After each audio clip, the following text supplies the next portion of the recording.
बहुत समय पहले दुनिया के नक्शे पर एक ऐसा राज्य था जिसका नाम इतिहास की किताबों में नहीं मिलता, क्योंकि उस राज्य की हिफाजत तलवारें नहीं किस्मत करती थी। कहते हैं वहाँ एक राजा था जो अपनी बेटियों को सोने चांदी नहीं बल्कि दुनिया की सबसे अनोखी तालीम देता था। लेकिन किस्मत जब किसी का इम्तिहान लेती है तो ज्ञान भी कम पड़ जाता है। और फिर एक दिन एक सवाल ने उसकी अपनी ही बेटी की जिंदगी बदल दी और शुरू हुआ लाल नाम के रहस्यमयी श्राप का तूफान। कहानी शुरू होती है राजा के दो बेहद सुंदर बेटियों से। राजा अपनी बेटियों से दुनिया की हर खुशी से ज्यादा प्यार करता था। एक दिन राजा ने दोनों को अपने दरबार में बुलाया और सवाल किया, मेरी राजकुमारियों बताओ किसके कारण आज राज कर रही हो। बड़ी राजकुमारी ने कहा, आपके कारण पिताजी। पर छोटी बेटी की आवाज में अजीब सा आत्मविश्वास था, मैं अपनी किस्मत के कारण कर रही हूँ पिताजी।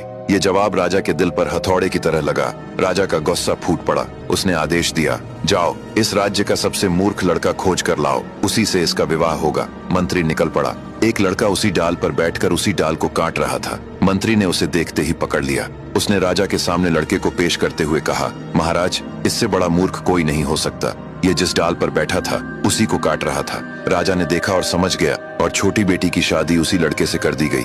दोनों चलते चलते एक नदी पर पहुंचे। उन्होंने देखा नदी में लाल रंग की चमकते हुए बहुत सारे हीरे हुई गोल सी चीजें बह रहे हैं। राजकुमारी ने अपने पति से कहा, इसे मत छूना, ये अशुभ है। पर मूर्ख लड़का कौन सी बात मानता। उसने एक लाल हीरा उठाकर अपनी जेब में डाल लिया और यही लाल उन दोनों की किस्मत बर्बाद करने वाला था। अब आगे की कहानी जानने के लिए देखिए अगला भाग।